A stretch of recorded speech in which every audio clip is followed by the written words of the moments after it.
સુરત શહેરમાં પેન્ડિંગ રહેલા કેસોના ઝડપી નિકાલ અને કાયદા અંગે જાગૃતિ વધારવાના હેતુસર લોક અદાલત અંગેનો વિશેષ સેમિનાર યોજાયો હતો। સુરતની વીટી ચોકસી લો કોલેજ ખાતે આયોજિત આ સેમિનારમાં સેશન કોર્ટના જજ તેમજ એડિશનલ જજની હાજરીમાં વિદ્યાર્થીઓ અને ઉપસ્થિતોને લોક અદાલતની પ્રક્રિયા તથા ચેક રિટર્ન જેવા કેસોના ઝડપી સમાધાન માટે નવી પદ્ધતિઓ અંગે માર્ગદર્શન આપવામાં આવ્યું હતું। સુરત શહેરમાં પેન્ડિંગ કેસોના ઝડપી નિકાલ અને કાયદાકીય જાગૃતિ વધારવાના હેતુસર લોક અદાલત અંગેનો વિશેષ સેમિનાર યોજાયો હતો।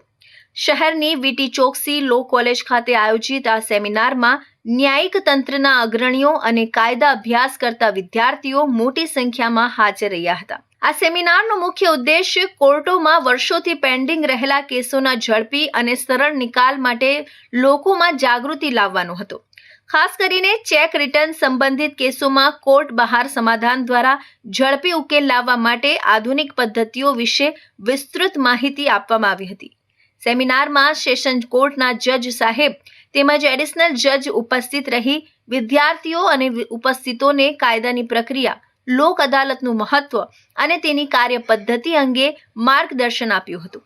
તેમણે જણાવ્યું હતું કે લોક અદાલત દ્વારા પક્ષકારો વચ્ચે સમજૂતીથી કેસોનો નિકાલ કરવામાં આવે છે, જેના કારણે કોર્ટમાં કેસોની સંખ્યા ઘટે છે અને લોકોનો સમય તથા ખર્ચ બંને બચી શકે છે। ખાસ કરીને ચેક રિટર્નના કેસોમાં હવે આધુનિક ટેકનોલોજીનો ઉપયોગ કરીને ઝડપી નિકાલ શક્ય બનશે। કોર્ટ દ્વારા સૂચવવામાં આવેલી નવી પદ્ધતિ મુજબ QR કોડ દ્વારા પેમેન્ટ કરીને પક્ષકારો કોર્ટ બહાર જ સમાધાન કરી શકે છે।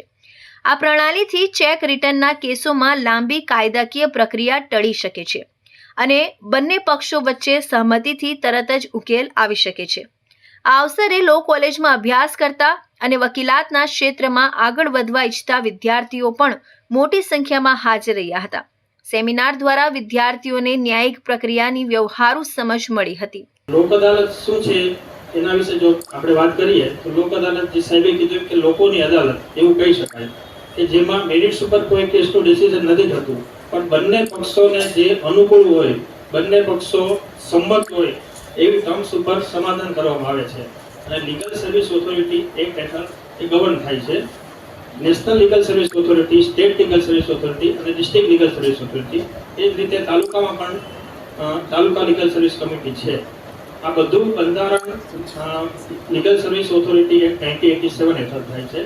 ન્યાયિક તંત્ર દ્વારા લેવામાં આવેલા આ પહેલને કારણે કોર્ટમાં વર્ષોથી પેન્ડિંગ રહેલા ચેક રિટર્નના કેસોમાં ઝડપી નિકાલ શક્ય બનશે અને લોકોને સમયસર ન્યાય મળવામાં સહાય થશે તેવી આશા વ્યક્ત કરવામાં આવી હતી।